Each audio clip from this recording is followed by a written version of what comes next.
Hey guys, what's up? It's me, Sade, and I'm just coming to you guys with a quote-unquote story time. You guys know I don't like to say story times really because these are real, true experiences, and people definitely be lying for whatever reason to get their story across and things of the sort. But I don't know, I just felt really inspired to share this with you guys because I don't know, I saw Sade Shady Bang's video today, and then I saw Kane Carter's video, Hot Damn My Rock. I will leave their information in the description box below. And they just shared some real shit today, and it just made me feel like, let me just get this off my chest, because I was going to wait a while before I shared this, as I do with a lot of the things that happened to me. I definitely wait a long time because I want to make sure that I'm thorough about the reflection of the experience that I had before I share it publicly, because just in case you guys connotate anything poorly, or just in case there's something that I need to thoroughly think about before I share. But honestly, I feel like this right now is the time for me to share this. So as you can see by the title, this video is about when my fellow black sis mugged me figuratively and literally. This is two stories in one, basically. One of them is about more so pertaining to my mom, and then two is the first one is the one that I'll be talking about right now. So let's hop right into it. So, as you guys know, well, some of you guys might know, in November, I went to San Francisco because my friend was having a baby. So, and she was just a really good friend to me when I lived out in Santa Barbara. We really vibed and gelled on a lot of things and stuff like that. So I just wanted to show my support for her, bringing life into the world and stuff like that. So I decided to go see her, and then I ended up also seeing my ex while I was out there. And while I was out there was a situation that happened that called for me to feel very much uncomfortable. So I decided to depart and go link up with my friend Stefano in LA. So in the in the midst of departing, I had to take a Greyhound bus ride from San Francisco into LA. And this bus ride took several different stops between, you know, destination A to destination B. And in between was Oakland, someplace, Fresno, another place, Bakersfield, LA, Santa Barbara, right? And I was stopping in LA.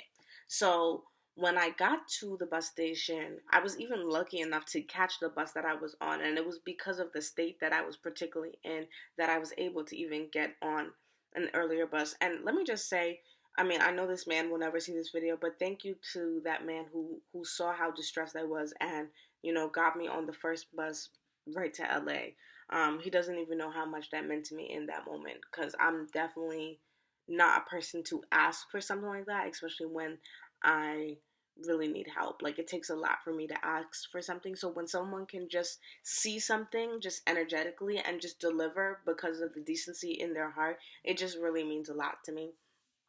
So somehow, some way, I'm gonna have to pay that forward.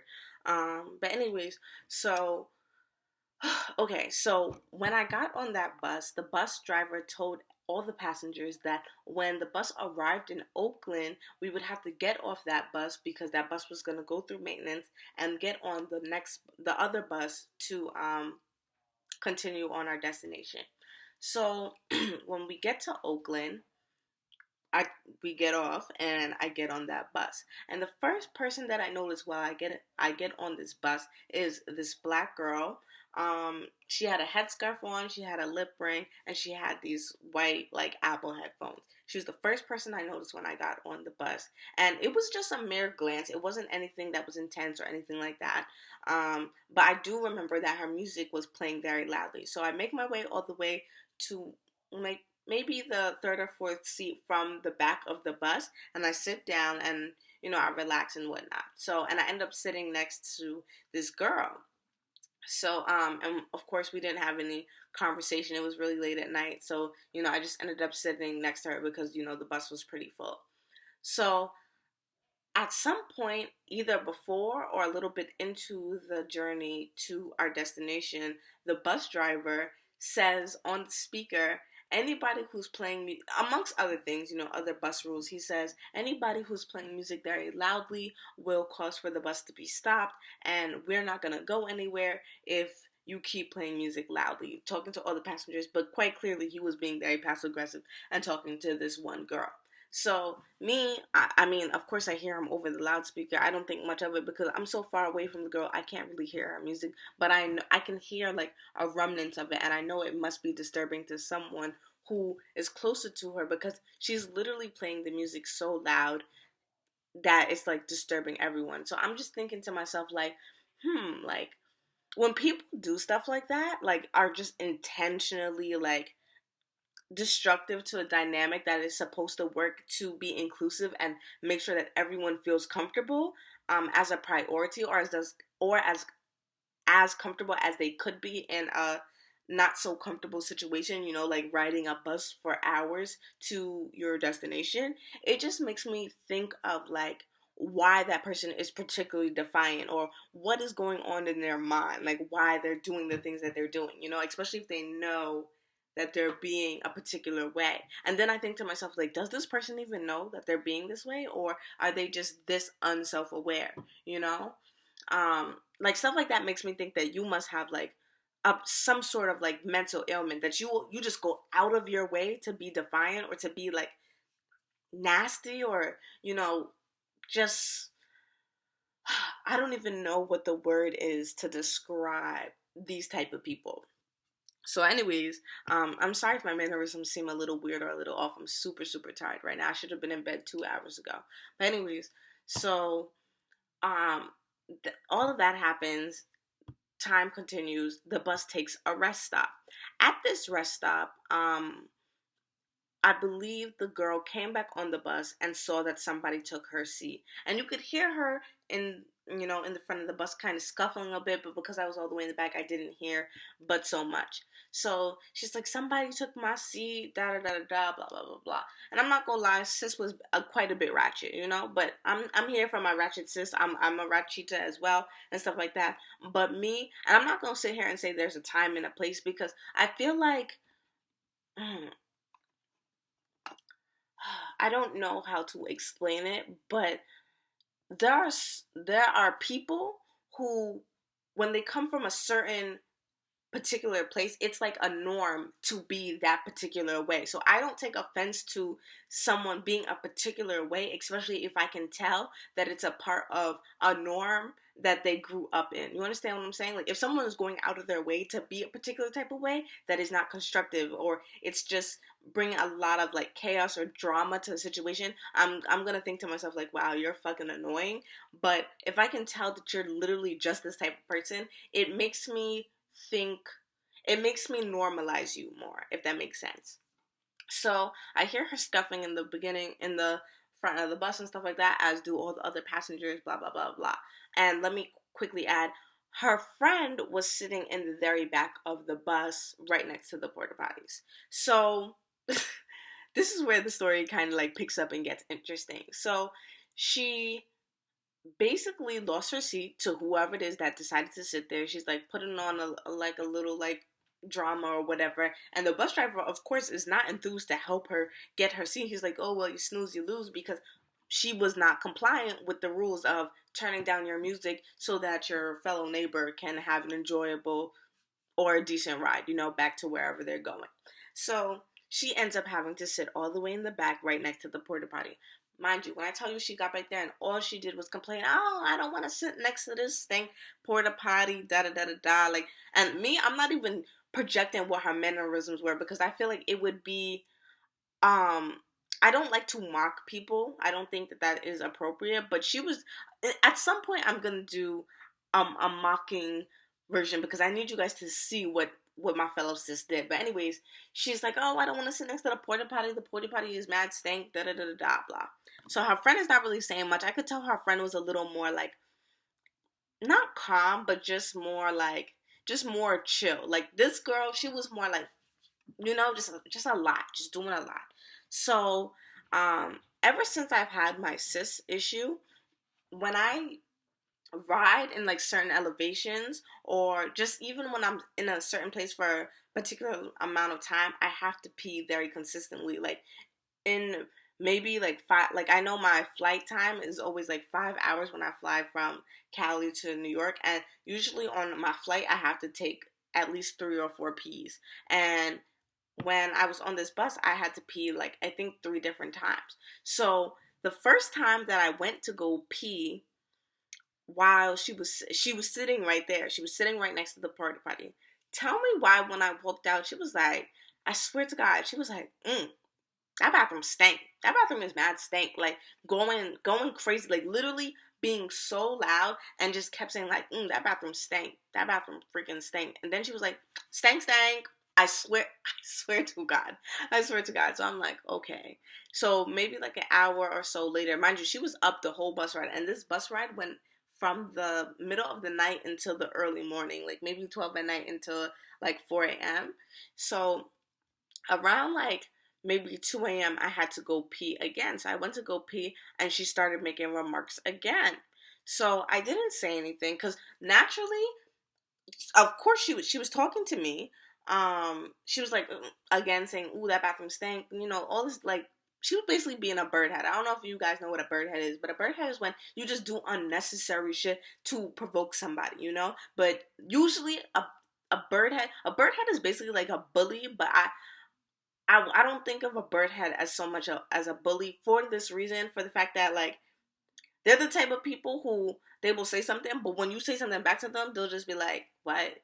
Like, I wasn't even talking about you, bitch. Yes, you was. Like, don't do that fucking stupid shit with me, bitch." So, anyways, so I don't say anything because I'm like, it's one, pick and choose your battles. You feel me? Like, I'm not about to sit here and get bucked with some shorty on the bus from a place that I don't even know. So I'm just like, all right, pick and choose your battles. Two, it's fucking 2 o'clock in the morning. I've already had the most mentally and physically exhausting day like ever. So I'm just like, I'm just gonna chill. So the bus, maybe 30 odd so minutes after that, takes another rest stop for everybody to get food. So when the bus stops, she hops up and she struts her way down to the front of the bus. But naturally, everybody's trying to get off the bus, so she's met with some hesitation before getting off because people are, lined up to get out, and it's like older people, so it's taking a little while. So I'm like, you know what? This girl really tried to test my fucking gangster. She thinks I'm stupid. She thinks I'm pussy. Let me show this bitch that I'm. It's not even like, let me show this bitch that I'm not pussy. I'm speaking too fast. It was more so like, in my head, I feel like she tried. I feel like people do things where they will test you. And this has always happened to me, especially when I was younger, where people will test, not so much my patience, but test my character. I feel like she tested my character, and a lot of people will do that in life, no matter where you are, no matter your social economical background, no matter your creed, no matter your class, no matter your race, people will test you, especially test your character. And I was like, what is the best nonviolent way for me to let this girl know that I'm not freaking playing with you? And if it all comes down to a certain type of whatever, I will really hurt you. So as soon as she gets up and she walks her way down the aisle, I get up and I walk myself right down the aisle, and I walk right behind her. So I'm standing literally right behind her. Now, I believe in proximity. I do not like when people stand super close to me when they're talking to me. I don't like people standing close to me unless we're intimate at all. Like, I don't understand why people need to be this close to me when they're talking to me, especially when I can hear you. If you're at least, like, you need to be a whole arm's length away from me, and maybe even an inch or two beyond that, there's no reason for you to be like in my face like this. But anyways, sorry, I just had to emphasize on that. But anyways, I go and I stand right behind her. So mind you, she squatted up because she got her friend on the bus, and as you guys will find out, she had another friend that was on the bus as well. So I go stand right behind her, and let me tell you, shorty is thick. And I'm a very petite person. I'm 5'2", and I weigh like what, maybe 128. I'm a very petite person. So, and she's like, she gotta be like 5'6", maybe 155, and she's thick, like a thick girl, not fat, but like real like thick, like cute, she wasn't cute in the face though, no shade. So, and I'm no really like no shade, like I would have said it if she was. So I'm standing right behind her. I kid you not, this girl does the fucking most, what? I don't even know how to describe this mannerism. Is it ghetto? Is it fucking ratchet? Is it just distasteful? Is it all three? I don't even know. But she fucking, I swear to God, it was like out of a stereotypical movie. She literally like turns her head and rolls her eyes and goes, I swear to God. So I'm like, she's not dead ass. So me, I'm standing there and I'm looking at her like this. Because I guess she was expecting me to be shook or scared or whatever the fuck. But I'm, why would I be, why would I feel inferior to you when me and you are both, we're both people. We both breathe the same air. We both draw the same blood. Like, ooh, that sounds a little like evil, but I don't mean it in that way. But I just, that's literally how I think as a person. Like, there's no reason for me to feel any particular way about another person, you know. And mind you, I'm on this bus and I'm by myself. So she turns around and we all get off the bus. We enter into the store. When I tell you the energy in the store completely changed, when I tell you her mannerisms, her energy completely changed. She was being this smidget bit nicer, almost as if like she was testing me to see where I was gonna land. And then like she was like, oh, like I guess she with it. Like, I guess, like, let me not keep badgering with her because I can see where this is gonna go. Like, she's obviously not scared or not pussy. And you know, and a lot of people in life will do that to you. A lot of people will do things to you where they will really test you and really, like, I don't want to say test you to gangster, but really test you gangster. And all in all, on my end, if you're the person who's on my end, don't be about something that you're not. Me, I'm about what I do all the time. I'm not gonna say that I'm never scared or nothing like that, but I don't feel like I should feel any particular way about people like that, you know, especially because I am a very like I have good morale, I believe. So me, I'm not going to react hastily to someone or something just because they did, you know, like highly volatile emotional situations don't cause me to react in the same way. I don't react as volatile as someone else would just because they're volatile. I'm not going to match that with the same energy. I always match it with a certain kind of calm because that's how you're thorough and that's how you make sure you make the right decision moving forward depending on what's going on. So anyways, her mannerisms change while we get into the store. She's acting a little bit nicer, and I see that she's also not only does she have that girl who she was sitting next to in the back with, but there was a guy who was on the bus too that she was also cool with. So at this point it's 3 against 1, and I say this to make reference to what I'm about to say next. So when we get back on the bus, I kid you not. Do you know this girl? So I get back on the bus first. I sit down. This girl and her friend comes to the back and sits down. Do you know this girl walked to the back of the bus and told her friend, I don't think I'm going to be on this bus anymore because I have anxiety. The girl said, I don't think I'm going to ride this bus anymore. My anxiety is really high right now.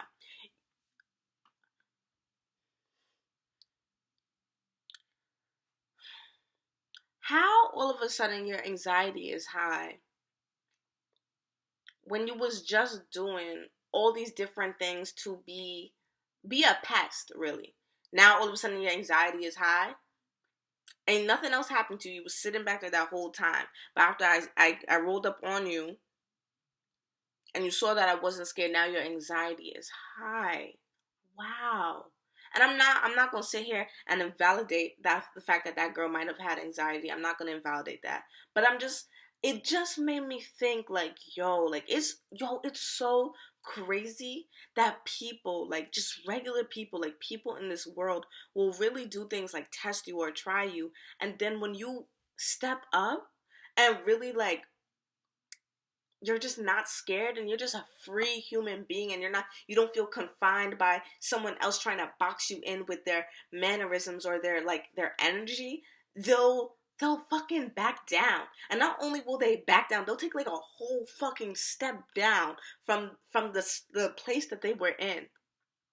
And it just made me think, like, wow. Like people are so interesting and convoluted, and just it makes me wonder, like, how many people have you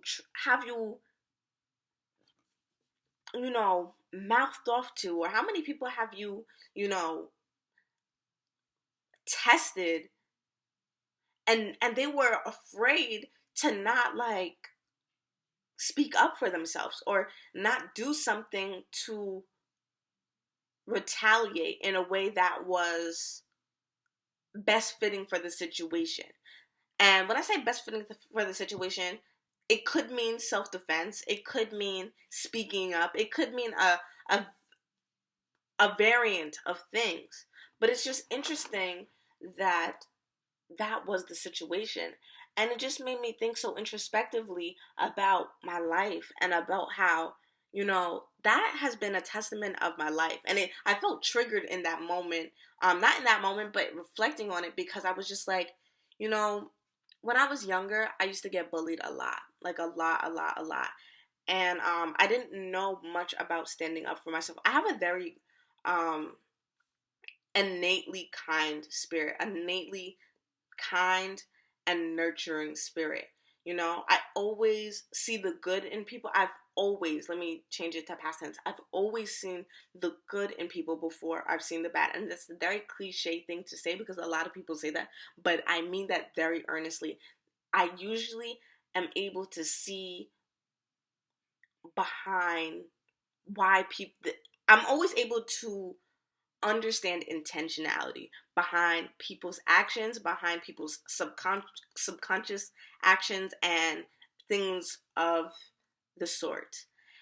And as I've gotten older and I've encountered more people who have done certain things to me, I've always been able to not turn a blind eye, but to check the intentionality and use my discretion for what kind of decision I'm gonna make. And I'm not here telling anybody who's getting bullied or anybody who's going through anything to always